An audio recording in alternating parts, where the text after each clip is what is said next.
Welcome dear rockers. आज हम देखने वाले हैं करूंगा पीएम। मूवी की शुरुआत होती है एक लड़की से जिसका नाम है कार्तिका। कार्तिका अपने रूम में बैठी होती है और तभी उसको उसकी फ्रेंड प्रिया का कॉल आता है। वो उसी के घर के बाहर खड़ी होती है। कार्तिका फिर गेट खोलकर उसको अंदर लेके आती है। प्रिया कहती है कि यार चिल करो, मुझे पता है तुम एक ब्रेव गर्ल हो। यहाँ हमको समझ में आता है कि कार्तिका का हाल ही में ब्रेकअप हुआ है, इसलिए प्रिया कार्तिका को चिल होने को कह रही है। इन दोनों की बातों से हमें यह भी पता चलता है कि ये कोविड-19 का समय है और लॉकडाउन लगा हुआ है। फिर प्रिया कार्तिका से कुछ बुक्स मांगती है, साथ ही ये भी कहती है कि तुम लाइब्रेरी जाकर कुछ बुक्स क्यों नहीं पढ़ लेती, वहाँ तुम अच्छे से बुक्स पढ़ के एंजॉय कर सकती हो। कार्तिका को प्रिया की ये बात अच्छी लगती है और फिर वो लाइब्रेरी जाकर काफी सारी बुक्स को ढूंढती है। लेकिन तभी उसको इसी बीच लाइब्रेरी का केयरटेकर आनंद मिलता है, जो कार्तिका से कहता है कि ये लाइब्रेरी 100 साल पुरानी है। कार्तिका भी उस लाइब्रेरी को देखकर काफी इंप्रेस हो जाती है। बहुत सारी बुक्स देखने के बाद आखिरकार कार्तिका को एक अच्छी बुक मिलती है जिसका नाम है करूंगा पीएम। कार्तिका फिर इस बुक को पढ़ना शुरू करती है और यहाँ से शुरू होती है हमारी एक्चुअल स्टोरी, जहां हम देखते हैं कि एक लड़की अपने अपार्टमेंट में अपना सारा सामान लेकर सीढ़ियों पर बैठी हुई है। उसका नाम मीरा है। तभी एक लड़का जिसका नाम शक्ति है सीढ़ियों से अपने फ्लैट की तरफ जा रहा होता है। शक्ति रास्ते में मीरा को देखकर उससे रोने की वजह पूछता है। मीरा कहती है कि मैं जब अपने फ्लैट में जा रही थी तो मेरे फ्लैट के ओनर ने मुझे मेरे फ्लैट में एंटर होने ही नहीं दिया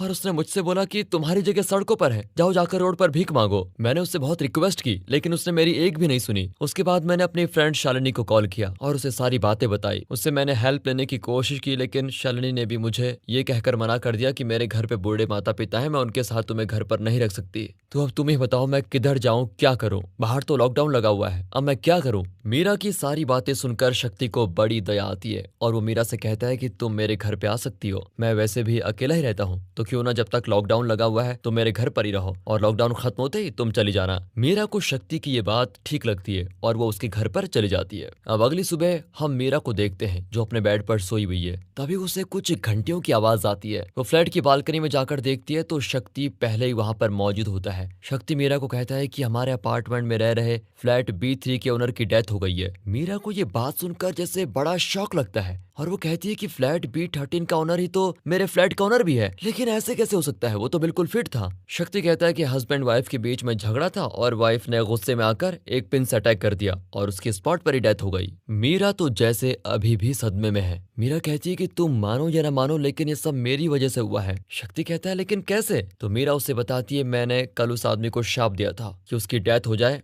और देखो आज उसकी डेथ हो गई। अब मीरा की बातें सुनने के बाद तो शक्ति जोर जोर से हंसने लगता है कि मीरा तुम पागल तो नहीं हो गई हो। लेकिन मीरा कहती है कि नहीं, मैंने कुछ दिनों पहले एक दुकान से साड़ी ली थी और वो मुझसे गलती से जल गई, लेकिन जब मैं वो साड़ी वापस लेकर उसके दुकान में गई तो दुकान का ओनर मुझसे काफी रूडली बिहेव कर रहा था और तब मैंने उससे शाप दिया कि तुम्हारी साड़ी और तुम्हारी दुकान जल जाए। उसके कुछ दिनों के बाद उस दुकान में आग लग गई और उसका ओनर अपनी दुकान के साथ ही जल गया। ये सुनकर शक्ति फिर से मीरा की बात सुनकर बहुत हंसता है। शक्ति को हंसता देखकर मीरा कहती है अगर तुम्हें मुझ पर भरोसा नहीं है तो टेस्ट कर लो। और उसके बाद दोनों मिलकर ऑनलाइन फूड ऑर्डर करते हैं। फूड लेकर एक डिलीवरी बॉय आता है। डिलीवरी बॉय को देखकर मीरा अपनी आंखें बंद करके कुछ विश करती है और उसके जाने के बाद शक्ति और मीरा अपनी बालकनी में जाकर उस डिलीवरी बॉय को देखने लगते हैं। डिलीवरी बॉय जब अपनी बाइक को स्टार्ट करके वहां से जाने लगता है तो उसकी बाइक स्टार्ट होती नहीं। ये देखकर शक्ति को बहुत अजीब लगता है, लेकिन थोड़ी देर बाद डिलीवरी बॉय की बाइक स्टार्ट हो जाती है और वो चला जाता है। शक्ति अब मीरा से पूछता है क्या ये सब कुछ तुमने किया? मीरा कहती नहीं, मैंने कुछ भी नहीं किया, मुझे डिलीवरी बॉय को देखकर दया आ गई। इसके बाद शक्ति मुस्कुराते हुए वहां से चला जाता है। अब रात के वक्त मीरा अपना मोबाइल चला रही होती है लेकिन उसके मोबाइल पर नेटवर्क ही नहीं आते, इसलिए वो अपने कमरे से बाहर आकर शक्ति को आवाज लगाती है, लेकिन शक्ति घर पर होता ही नहीं है। इसके बाद मीरा घर के मेन गेट की तरफ बढ़ती है लेकिन मेन गेट भी लॉक होता है क्योंकि शक्ति गेट लॉक करके वहां से चला गया था। मीरा को कुछ भी समझ में नहीं आता। तभी शक्ति घर वापस आ जाता है और उसके हाथ में एक बड़ा सा बैग होता है। वो इस बैग को लेकर सीधे अपने रूम में जाता है। मीरा वहां आकर शक्ति से पूछती है कि तुमने मुझे यहाँ अकेले इस घर में बंद क्यों कर दिया था? शक्ति जवाब देता है कि सॉरी, मुझसे गलती हो गई, मैं अकेला रहता हूँ इसलिए घर को लॉक करने की आदत हो गई थी, आइंदा से नहीं करूंगा, ठीक है? ये कहकर शक्ति अपने रूम का दरवाजा बंद कर देता है। मीरा को ये सारी बातें बहुत अजीब लग रही होती है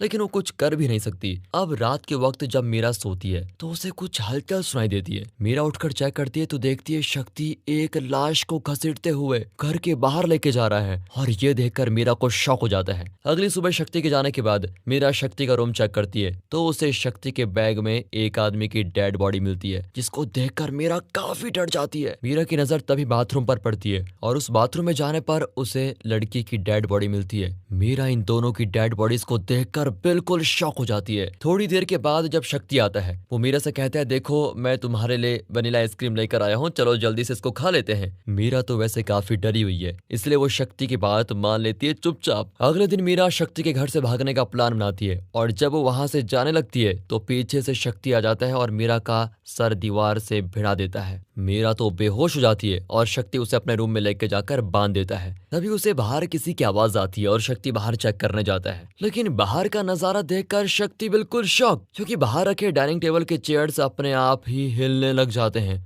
शक्ति ये सब देखकर काफी डर जाता है और वापस अपने रूम में आता है। तभी वो देखता है कि जिस लड़के की डेड बॉडी को उसने मारा था वो खुद से खड़ा होकर मीरा की तरफ बढ़ने लगती है और इसके बाद वो बॉडी शक्ति पे खूब अटैक करती है, लेकिन अगले ही पल वो बॉडी शक्ति की आंखों के सामने से गायब। तभी शक्ति की एक दोस्त का वीडियो कॉल आता है। शक्ति अपने फ्रेंड को मीरा के बारे में सब कुछ बताता है और उसकी कुछ फोटोज अपने फ्रेंड को भेज देता है। अभी शक्ति अपने फ्रेंड से बात कर ही रहा होता है कि तभी उसके पीछे से एक मरा हुआ आदमी खड़ा होता है, जिसको देखकर शक्ति का दोस्त काफी डर जाता है और शक्ति से बोलता है, तुम्हारे पीछे कोई है। शक्ति जब अपने पीछे मुड़कर देखता है तो उसके होश उड़ जाते हैं, क्योंकि ये वही आदमी है जिसे शक्ति ने अपने हाथों से 1 मिनट पहले मारा था। अब शक्ति के अंदर काफी डर होता है और अब वो फेसबुक पे मीरा की प्रोफाइल चेक करता है, जिसमें एक पोस्ट में देखता है कि मीरा की तो 5 साल पहले ही डेथ हो गई है। ये देखकर शक्ति के होश उड़ जाते हैं। वो फौरन मीरा को चेक करने के लिए अपने रूम में जाता है, लेकिन मीरा कमरे में नहीं होती। तभी पीछे से मीरा की आत्मा शक्ति पे अटैक करके उसे मार डालती है। अब कहानी वापस से उसी लाइब्रेरी में आ जाती है जहाँ कार्तिका बुक पढ़ रही है। कार्तिका ये स्टोरी पढ़ने के बाद अपनी फ्रेंड प्रिया को कॉल करती है,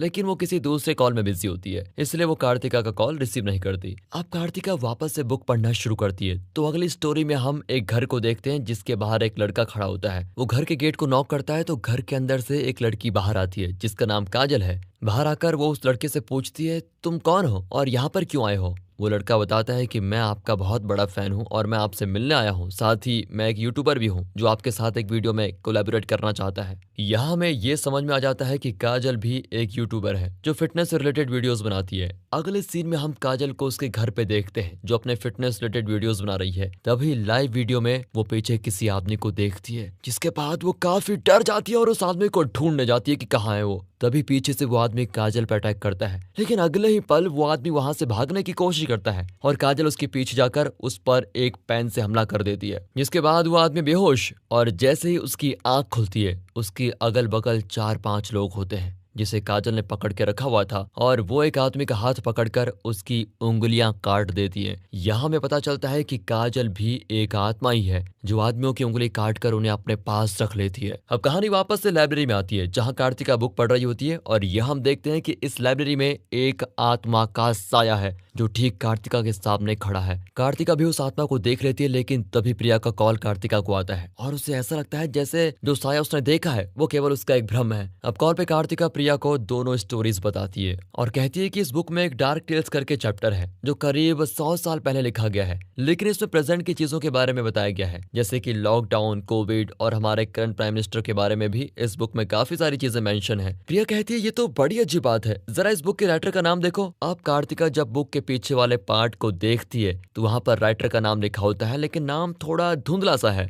इसलिए कार्तिका को कुछ भी समझ में नहीं आता। इसके बाद प्रिया कहती है कि मैं अपने भाई को बोलती हूँ इस बुक के राइटर का नाम पता करने को। ये कहकर प्रिया कॉल कट कर देती है। कार्तिका फिर से वापस बुक पढ़ना शुरू करती है और यहीं से होती है अगली कहानी की शुरुआत, जिसमें हम देखते हैं एक लड़की और एक लड़के को, जिसमें लड़की का नाम श्रुति है और लड़के का नाम जैकब। वो लोग म्यूजिक कंपोजर सिद्धार्थ अभिमन्यु के घर जा रहे होते हैं। अब सिद्धार्थ के घर पहुंचने के बाद जैकब श्रुति को एक न्यू सिंगर के रूप में सिद्धार्थ से इंट्रोड्यूस करवाता है और फिर वो लोग सॉन्ग की रिकॉर्डिंग शुरू करते हैं। लेकिन बीच रिकॉर्डिंग में सिद्धार्थ श्रुति के साथ फ्लर्ट करने लगता है, लेकिन श्रुति को ये अच्छा नहीं लगता, इसीलिए वो वहां से जाने लग जाती है। जैकब श्रुति को रोकने की कोशिश करता है, लेकिन श्रुति कहती है मैं यहाँ रुकना ही नहीं चाहती, जैकब प्लीज तुम मुझे घर छोड़ दो। ये कहकर जैसे ही वो सिद्धार्थ के घर का दरवाजा खोलने की कोशिश करते हैं तो दरवाजा खुलता ही नहीं। तभी सिद्धार्थ कहता है कि ये मेरी बिल्डिंग के बच्चों की बदमाशी है, ये लोग हमेशा ही लॉक करके चले जाते हैं। अब तक सिद्धार्थ के घर की लाइट भी जा चुकी है। जैकब और श्रुति घर के हॉल में बैठे होते हैं और सिद्धार्थ कैंडल लेकर आता है, लेकिन जैसे ही वो कैंडल जलाने की कोशिश करता है एक आत्मा बार बार उसकी कैंडल बुझा देती है। सिद्धार्थ बहुत कोशिश करता है लेकिन तब भी वो कैंडल जलाने में कामयाब नहीं होता। इसके बाद वो दूसरी कैंडल लेने अपने रूम में जाता है। इधर हॉल में श्रुति और जैकब अकेले होते हैं। तभी वहां पर एक औरत लालटेन लेकर आती है और जैकब और श्रुति के बीच में आकर बैठ जाती है। जैकब उससे पूछता है, तुम सिद्धार्थ की फ्रेंड हो क्या? लेकिन वो औरत रोने लग जाती है। श्रुति उससे रोने की वजह पूछती है तो वो कहती है कि मैं कितना खुश थी, मेरी जिंदगी में सब बढ़िया था, लेकिन अचानक मेरी जिंदगी में सब खत्म हो गया। श्रुति कहती है कि मुझे साफ साफ बताओ, काश मैं तुम्हारी कुछ मदद कर पाती। तभी वहां पर सिद्धार्थ आता है और वो औरत गायब। श्रुति सिद्धार्थ से कहती है, तुमने एक औरत को अपने घर में छुपा कर रखा है और तुम उसे डेली टॉर्चर करते हो क्या? तुम्हें शर्म नहीं आती? सिद्धार्थ कहता है, मैंने तो ऐसी कोई औरत को अपने घर में छुपा कर रखा ही नहीं है। लेकिन श्रुति को सिद्धार्थ की बातों पर भरोसा नहीं होता, इसलिए वो उठकर वॉशरूम जाती है और वहां भी श्रुति उसी औरत को देखती है जो उसे अपने बारे में बता रही है। लेकिन इस बार वो औरत हाथ में लालटेन लिए दीवार की तरफ सर करके खड़ी कुछ बोल रही है। श्रुति इस बार उस औरत को देखकर बहुत डर जाती है। फिर वो हिम्मत करके उस औरत के कंधे पर हाथ रखती है। लेकिन जब वो औरत श्रुति की तरफ मुड़ती है तो श्रुति घबरा जाती है और वहां से फटाफट भागती है। फिर बाहर जाकर जैकब और सिद्धार्थ को वो सारी बातें बताती है और अब सिद्धार्थ और जैकब चेक करने के लिए बाथरूम में आते हैं, लेकिन उन्हें वहां कोई नहीं मिलता। इसके बाद वो सभी लोग बाहर आते हैं। तभी उन सबको बाहर एक आत्मा दिखाई देती है, लेकिन अगले ही पल वो गायब। अब जैसे ही वो सभी अपने मोबाइल की टॉर्च ऑन करके दीवार की तरफ करते हैं तो उन्हें वो औरत दिखाई देती है। फिर वो लोग लाइट ऑफ करते हैं, फिर ऑन करते हैं और इस बार उन सबको एक सरदार दिखता है जो शराब के नशे में चूर है। फिर वो लोग लाइट को ऑफ कर देते हैं, फिर ऑन करते हैं और इस बार उनको एक किन्नर दिखती है। फिर लाइट ऑफ करते हैं और ऑन करते हैं तो इस बार एक चाय वाला आदमी दिखाई देता है। फिर ऑफ करते हैं तो इस बार उन्हें वो नाटा आदमी दिखता है। फिर लाइट ऑफ करते हैं और ऑन करते हैं तो इस बार उन्हें वो पांचों आदमी एक साथ दिखाई देते हैं। सीन यहीं से कट होता है और हम अगली रात का सीन देखते हैं जहां पर जैकब स्टूडियो में बैठा होता है। तभी उसके फोन पर प्रोड्यूसर का कॉल आता है और वो जैकब से कहता है कि क्या तुम्हें पता है, एक कार में 5 इनोसेंट लोगों की जान चली गई और ऐसा करने के बाद ड्राइवर वहां से भाग गया। जैकब कहता है कि सर मुझे ऐसा कुछ भी नहीं पता, लेकिन मैं फिर भी पता लगाने की कोशिश करता हूँ। और इसके बाद जैकब जब न्यूज को चेक करता है तो उसमें वही 5 लोगों की मौत दिखाते हैं जो उसने एक रात पहले देखी थी। अब जैकब को ये समझ में आ गया है कि उन 5 की आत्मा इसी स्टूडियो में भटक रही है। तभी पीछे से जैकब के कमरे का गेट बंद होता है और वो आत्माएं जैकब को मार डालती हैं। कार्तिका ये सारी चीजें पढ़कर काफी हैरान होती है और सोच में पड़ जाती है कि आखिर ऐसा कैसे मुमकिन हो सकता है। तभी उसके बगल से एक आवाज आती है। कार्तिका उठकर चेक करती है तो देखती है वो औरत जिसे उसने बुक में पढ़ा था वो लालटेन लेकर उसके सामने खड़ी है। कार्तिका उसको देखकर बहुत ज्यादा डर जाती है। तभी कहानी में एक और आत्मा कार्तिका का पीछा करने लगती है। कार्तिका सभी मरे हुए लोगों को गूगल पर सर्च करती है तो उसे पता चलता है कि एक्चुअल में सभी लोग किसी न किसी वजह से मारे जा चुके हैं और अब उनकी आत्माएं भटक रही हैं। कार्तिका ये सब सुनकर देखकर बहुत डर जाती है, इसलिए वो लाइब्रेरी से बाहर जाने की कोशिश करती है। लेकिन जैसे ही वो बाहर जाने लगती है उसका पैर फंसता है और वो जमीन पर गिरती है। लेकिन अब कार्तिका बचते हुए बुक को पढ़ना शुरू करती है। यहाँ हम एक और स्टोरी को देखते हैं ब्रिटिश टाइम की, जिसमें एक गाँव में रात के वक्त एक आदमी अकेले जा रहा होता है। उसका नाम कांडा है। तभी अचानक कोई उसका नाम पुकारने लगता है। कांडा डर जाता है लेकिन फिर भी हिम्मत करके आगे बढ़ता है। लेकिन फिर कोई उसका नाम बार बार पुकारता है। कांडा जैसे ही पीछे मुड़कर देखता है तो उस पे कोई हथियार से वार करके उसके शरीर के 2 टुकड़े करता है। अगली सुबह हम कहानी में एक और लीड एक्ट्रेस को देखते हैं जिसका नाम भी कार्तिका है। वो बच्चों के साथ खेल रही होती है। अभी उसका देवर अरुण भी वहां पर आता है और कार्तिका को एक चिट्ठी देते हुए कहता है, ये मेरे भाई की चिट्ठी है, आप इसको पढ़ो।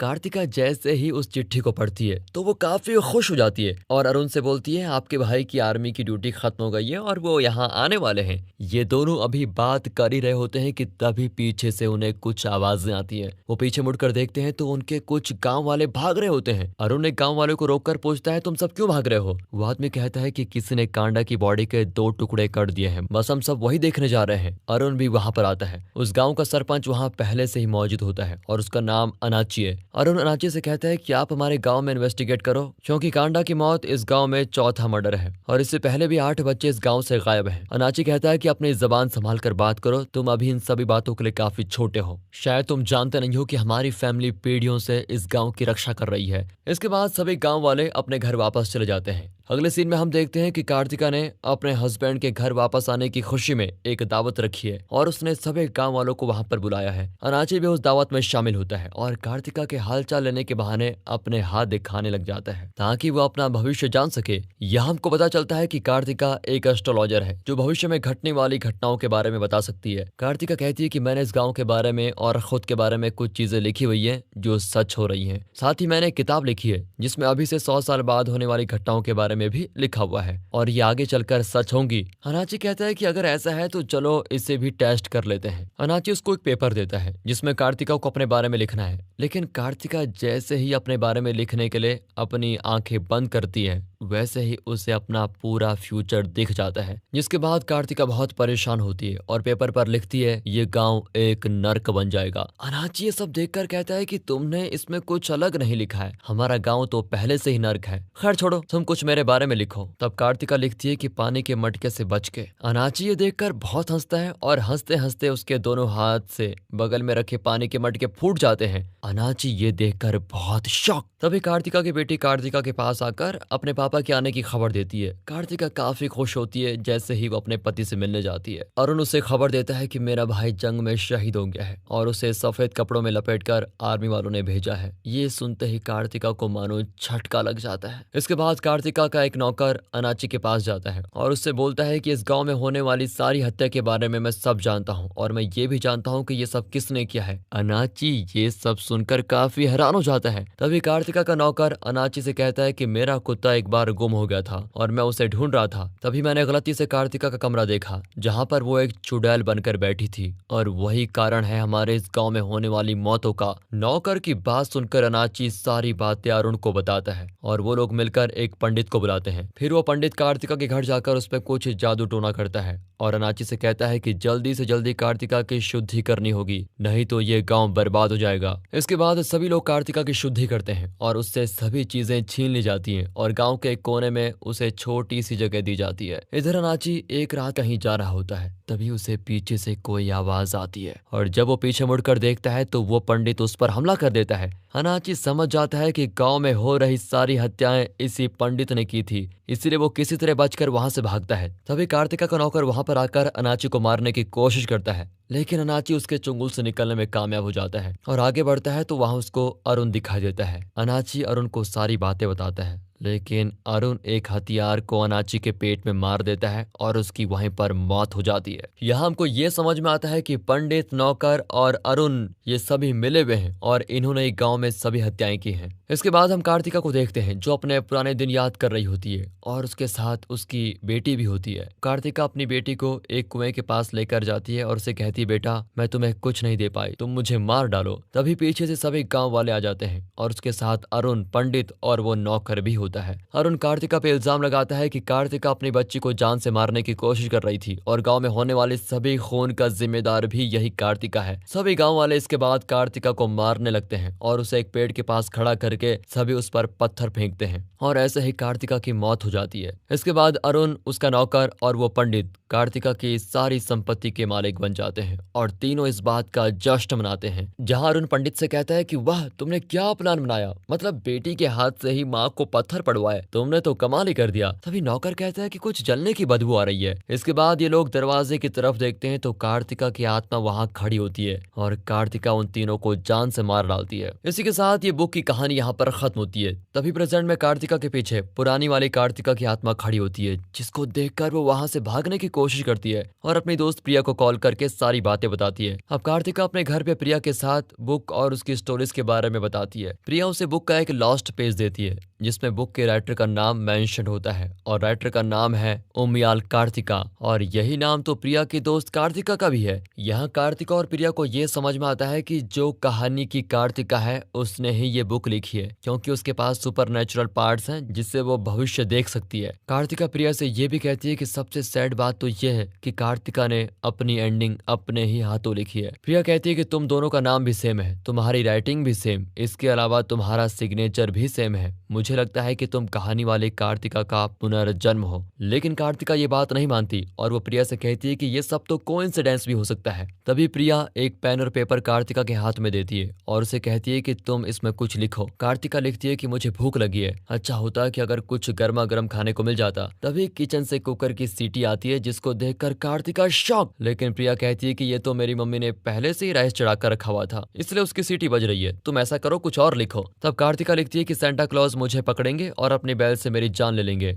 और ये लिखते ही गेट पर जोर जोर से नॉक होता है। प्रिया और कार्तिका दोनों डर जाते हैं। कार्तिका एक नाइफ लेकर गेट की तरफ बढ़ती है, लेकिन गेट खोलते ही आनंद उसके सामने खड़ा होता है जो प्रिया को लेने आया है। इसके बाद प्रिया आनंद के साथ चली जाती है और कार्तिका गेट लॉक करके रिलैक्स होती है। तभी उसके कानों में बैल की आवाज आ जाती है और उसके सामने बैल लिए सेंटा क्लॉज खड़ा होता है। इसी के साथ ये कहानी टू बी कंटिन्यूड होके यहाँ पर खत्म होती है। बाकी दोस्तों आगे क्या होगा इसके लिए वेट करना पड़ेगा इसके अगले पार्ट के लिए। वीडियो अच्छी लगी हो, एक्सप्लेनेशन अच्छा लगा हो, स्टोरी अच्छी लगी हो, लाइक कीजिए, चैनल को सब्सक्राइब। मिलते हैं अगली वीडियो में, तब तक के लिए गुड बाय, अपना ख्याल रखिए and finally thanks for watching.